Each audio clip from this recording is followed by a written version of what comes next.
सुप्रभात। भारतीय नववर्ष की आप सभी को बहुत बहुत शुभकामनाएं। कि रूठने के अवसर तो अनेक आते हैं रूठना तो कभी भी लगा रहता है, रूठने में कितनी देर लगती है। उत्सव मनाना, खुशियां मनाना, प्रेम बांटना, ये सबसे कठिन काम होता है ना। भारतीय नया साल अब से 2 दिन बाद आने वाला है, लेकिन क्या भारत का नया साल कब आता है आपको किसी को पता है? कब आता है भारत का यह नया साल? कब होता है क्या पता है? कब होता है नया साल? 1 जनवरी को। 1 जनवरी को ही तो होता है ना, है ना? अच्छा, 1 जनवरी को नया साल नहीं है भारत का? अच्छा, अभी तो किसी को पूछो नया साल कब शुरू होता है, बोले 1 जनवरी। और सारे देश दुनिया के अंदर धूमधाम भी 1 जनवरी को मनाई जाती है ना।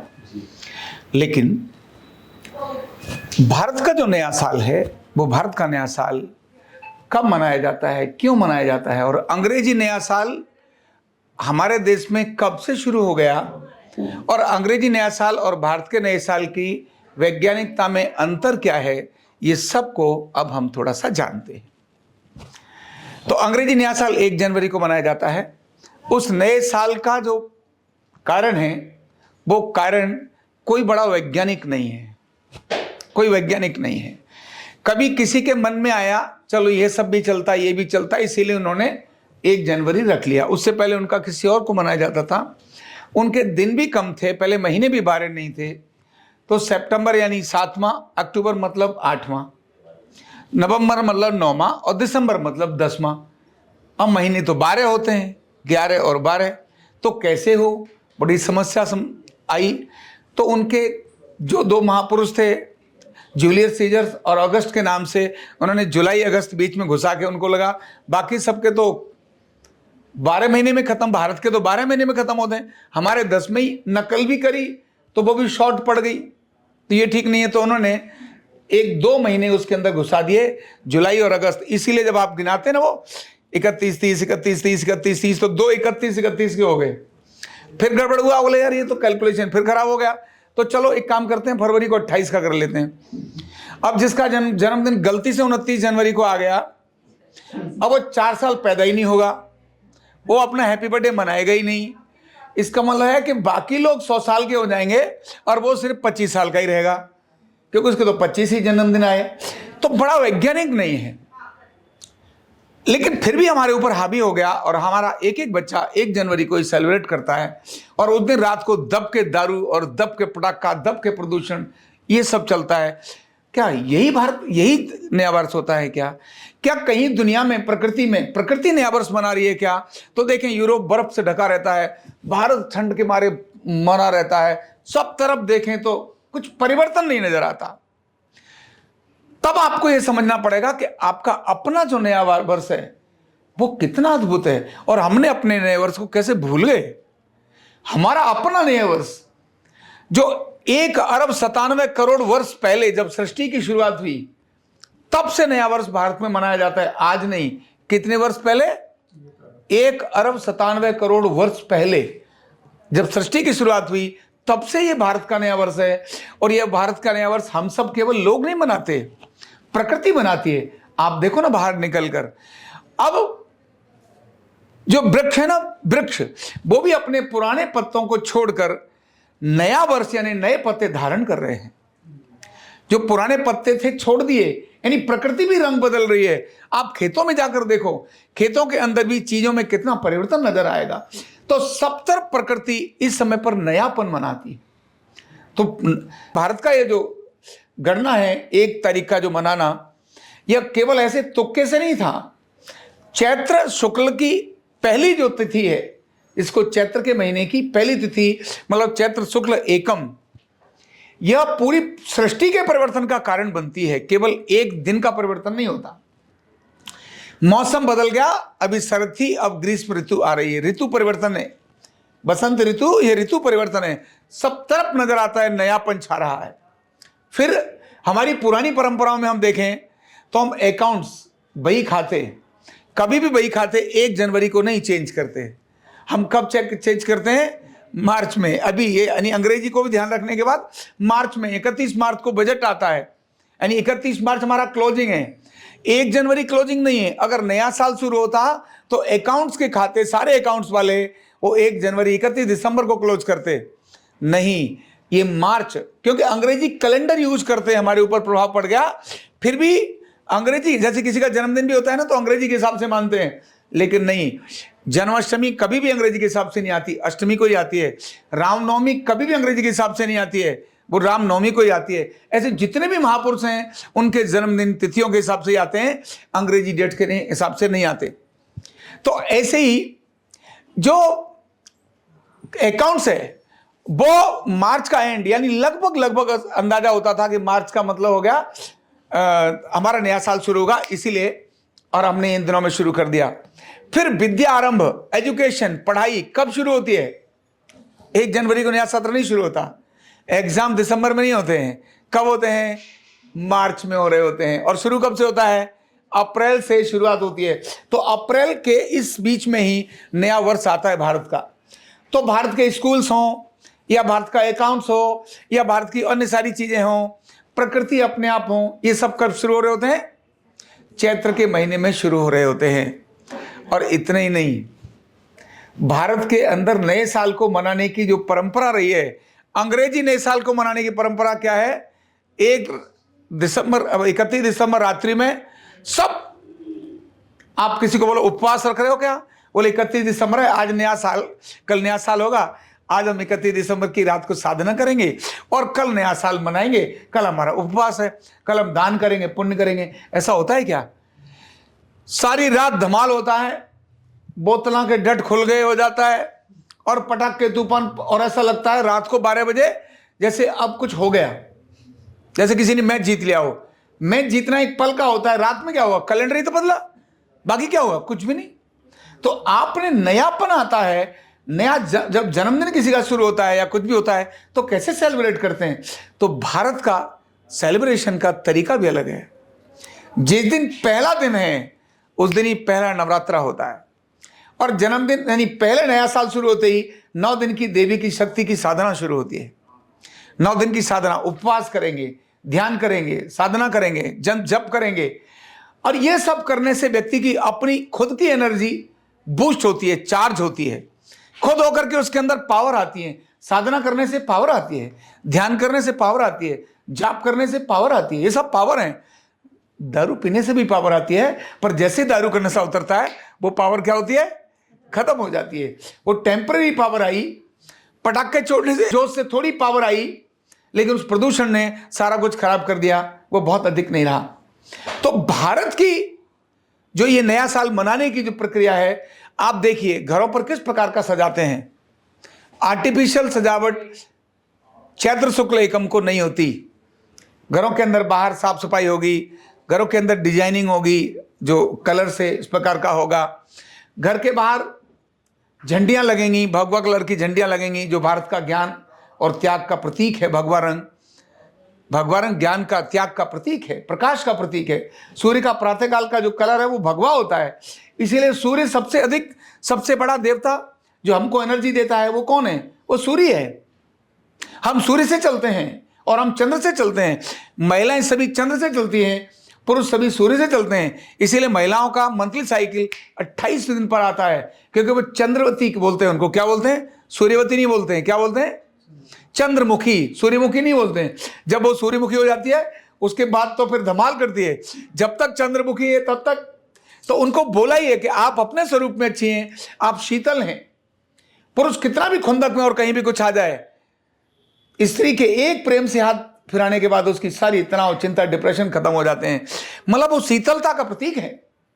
तो इसीलिए ये जो नया वर्ष बनाया, देवी की साधना और उपासना का क्रम डाला। पहला दिन चैत्र शुक्ल एकम, चैत्र के महीने की पहली तारीख, और वो साधना का प्रारंभ करती है। 9 दिन की उपासना करते हैं, साधना करते हैं, उसके कारण शक्तियां आती हैं। तो मनाने का तरीका अलग है। झंडा फहराना अलग प्रकार का है, दीप प्रज्वलन करना, घर के अंदर जो मंदिर है उसके अंदर पूजा करना, देवी की स्थापना करना, ऐसा भारत में 1-2 वर्ष से, 10 वर्ष से, 100 वर्ष से नहीं, हजारों वर्षों से ऐसा होता चला आ रहा है। फिर आता है संवत प्रारंभ कब होते हैं? तो जितने भी संवत होते हैं, जैसे विक्रमी संवत है, ये विक्रमी संवत है जो महाराजा विक्रमादित्य ने शुरू किया था। सकारी संवत है जिसको सकारी संवत बोलते, फिर युगाब्द है। युगाब्द किसको कहते हैं? जो महाराजा युधिष्ठिर ने शुरू किया था, विक्रमादित्य ने शुरू किया। जब सब प्रकार से शक और हुन उन्होंने आकर भारत पर जो आक्रमण कर रखा था, उस समय महाराजा विक्रमादित्य ने अपने पराक्रम से भारत में रहने वाले सभी लोगों को भय मुक्त किया था। और तब सब तरफ सर्व स्वीकृति से सब लोगों ने कहा अब हमें एक नया सिक्का शुरू करना चाहिए, एक नया संवत शुरू करना चाहिए, क्योंकि वो जो संवत था, जो काल था, वो जो बहुत कष्ट का और दुख का काल था, वो खत्म हो गया। इसीलिए महाराजा विक्रमादित्य ने ईस्वी से 57 वर्ष पहले, ईस्वी जब शुरू हुई ना, 1 जनवरी जब शुरू हुई, 1 जनवरी 1, उससे 57 वर्ष पहले युधिष्ठिर अपना विक्रमी संवत शुरू हो गया था। और युगाब्द 5000 वर्ष पहले हुआ था, जब कलयुग का प्रारंभ हुआ था। कलयुग का प्रारंभ हुआ था उस समय। हमने को पता ही है कि महाभारत का युद्ध होने के बाद जब सब तरफ एक अलग प्रकार का वातावरण हो गया, महाभारत के युद्ध होने से पहले तो एक अलग तरह का वातावरण था ना, लेकिन फिर महाराज युधिष्ठिर ने राजसूय यज्ञ किया। और राजसूय यज्ञ का मतलब होता है जब राजा कहता है मैं सब तरफ स्वीकार्य हूं, इसके लिए वो घोड़ा छोड़ता है। घोड़ा छोड़ने के बाद सब तरफ घोड़े को उसको सब लोग स्वीकार करते हैं। उसके बाद जब घोड़ा आता है, यानी वो समय होता है राजसूय यज्ञ का। और वही महाराजा युधिष्ठिर ने उस समय पर युगाब्द संवत शुरू किया, जो 5000 वर्ष पहले शुरू हुआ। और ये सारे संवत चैत्र शुक्ल एकम को ही प्रारंभ हुए। अपने मन मर्जी नहीं कर लिया, क्योंकि वह भी खगोलीय गणना के आधार पर, शास्त्रीय गणना के आधार पर निश्चित किया गया और यह युगाब्द शुरू हुआ। तो भारत के वर्ष युगाब्द ही 5000 वर्ष पहले है, यानी विक्रमादित्य संवत भी 57 वर्ष ईस्वी से पहले है। तो कितने पुरानी चीजें भारत की हैं जो चलती चली आ रही थी। लेकिन भारत पर जो अंग्रेजों का आक्रमण हुआ और अंग्रेजियत का जो प्रभाव हुआ भारत के अंदर, और अंग्रेजों ने जिस देश के अंदर अपना कंट्रोल किया और वह देश हमारे परमानेंट गुलामी में रहे, ये ध्यान में करने के बाद भारत की अपनी चीजों के प्रति हीन भावना भर दी। अब कैसी ही भावना भर दी? 1 अप्रैल को क्या मनाते हैं हम? बोलो। उस दिन हमें बड़ा गर्व होता है जब दूसरे वाले को पागल बनाते हैं। अंग्रेजों ने योजना से कहा ये तो पागलों का, मूर्खों का दिन है। क्या बोला? मूर्ख, यानी हमको क्या बता दिया। और हम बड़े गर्व से कहते हैं हमने देखा मूर्ख बनाया, हमने देखा मूर्ख बनाया। अरे भाई, मूर्ख तो हो गए आप जब आपने किसी को मूर्ख बनाया। उन्होंने योजना से तुम्हारी चीजों को तुम्हारे लिए खराब किया और आप उसको गर्व से कह रहे हो हम देखो कितने बदतमीज हैं। मतलब हम कह रहे हैं हम देखो कितनी बदतमीज हैं, शान के साथ कह रहे हैं हम गंदे और निकम्मे। कितनी गर्व से हम गंदे और निकम्मे। अरे तुमको किसी ने गंदा निकम्मा बोला और तुम गंदे निकम्मे मान बैठे, है ना। तो यह जो हम भारत के लोगों ने अप्रैल फूल को, यानी कौन सा अप्रैल फूल मना रहे हैं जो उन्होंने हमें पागल बनाया, जिसके लिए हमें गर्व के साथ चैत्र शुक्ल एकम मनाना चाहिए।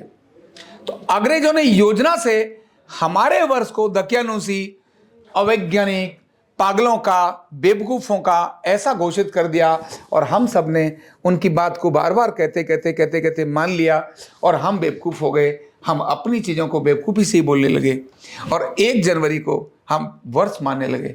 वहां सिर्फ और सिर्फ कैलेंडर बदलता है। क्या बदलता है? कैलेंडर है, उसके पीछे कोई विज्ञान नहीं, उसके पीछे कोई तथ्य नहीं, उसके पीछे कोई आधार नहीं। अगर आधार है तो चैत्र शुक्ल एकम के पीछे है, जिस पर हमें गर्व करना चाहिए और हमें मनाना चाहिए। और मनाने नहीं चाहिए, अब बहुत बड़ी तादाद में मनाया जा रहा है। आप देखिए 30 तारीख को, अभी जो 30 आ रही है, इस चैत्र शुक्ल एकम पहले नवरात्र को पूरी दिल्ली किस प्रकार से सजी होगी। दिल्ली नहीं, सारे मंदिर कितनी भव्यता से सजे होंगे। चैत्र शुक्ल एकम कितना गजब सजता है, पूरा भारत कितनी तरह से सजता है। और भारत नहीं, दुनिया भी अब चैत्र शुक्ल एकम को मानने लगी है। जैसे योग को मानने लगी है ना। पहले योग को कहते थे पागल है, उल्टा पुल्टा होता है, ये क्या तरीका है। अब दुनिया योग को कहती है और योग दिवस मना दिया। न्यूरोथेरेपी को भी ऐसे ही कहती थी, अब दुनिया अर्धनारीश्वर चिकित्सा को भी इस प्रकार से मानने लगी है। चैत्र शुक्ल एकम भारत का नया वर्ष भी दुनिया उसी प्रकार मानने लगी है। भारत में अलग अलग नामों से इसको मनाया जाता है। कहीं कोई गुड़ी पड़वा के नाम से जानते हैं, कहीं पोंगल के नाम से जानते हैं, और भारत इधर चैत्र शुक्ल एकम यानी नवरात्रों के हिसाब से ऐसा मनाते हैं। तो हमें अपने देश के ज्ञान और विज्ञान को जानना, अपने उस देश के विज्ञान पर, हमारी परंपराओं पर गर्व करना और उन परंपराओं को गर्व के साथ मनाना, यही हमारी अंदर की शक्ति को जागृत करता है, ये हमारे विश्वास को जागृत करता है। हमने थोड़ी सी किसी व्यक्ति ने आकर हमको गलत सिखाया और हम उसको गलत को मान के चल पड़े, ये हमारे विश्वास को कमज़ोर करता है, क्योंकि उसमें कोई वैज्ञानिकता नहीं है। इसमें वैज्ञानिकता है, यह असलियत है, यही तरीका है, यही सलीका है। तो ये तरीका और सलीका हम अपने घर में मनाएं, प्रातःकाल जगें, अपने बड़ों को नमन करें, माता पिता को नमन करें, हम जिनको भी गुरु मानते हैं उन गुरु को प्रणाम करें, अपने जो भी आराधना करते हैं उन सब आराधनाओं को करें, हम जिन मंदिर में जाते हैं उस मंदिर में भी उस दिन दान करें और थोड़ा उपवास करें, अपने अंदर थोड़ी शांति लेकर आएँ, अपने अंदर थोड़ी प्रसन्नता लेकर आएँ। यह नया वर्ष यही संदेश देता है, क्योंकि सारी जिंदगी तो चलती ही रहती है। खुशियाँ मनाना, बार बार खुशियों के मौका ढूंढना, रूठने के अवसर तो लोग ढूंढते रहते हैं, रूठने के अवसर तो कभी भी ढूंढते रहते हैं, खुशियां मनाने के अवसर ढूंढना चाहिए। यही जीवन का एक उत्सव भी होता है। बहुत बहुत धन्यवाद। न्यूरोथेरेपी का कंप्लीट कोर्स सीखने के लिए जुड़िए हमारे ऑनलाइन ट्रेनिंग प्रोग्राम से और जानिए करीब 100 बीमारियों का इलाज बिना दवा और बिना मशीन के। इस न्यूरोथेरेपी ऑनलाइन ट्रेनिंग प्रोग्राम से आप घर बैठे बन सकते हैं गवर्नमेंट सर्टिफाइड न्यूरोथेरेपिस्ट। रजिस्ट्रेशन के लिए नीचे दिए गए नंबर पर अभी कॉल करें और हाँ, हमारे वीडियो को लाइक करना, शेयर करना और चैनल को सब्सक्राइब करना बिल्कुल भी ना भूलें। धन्यवाद।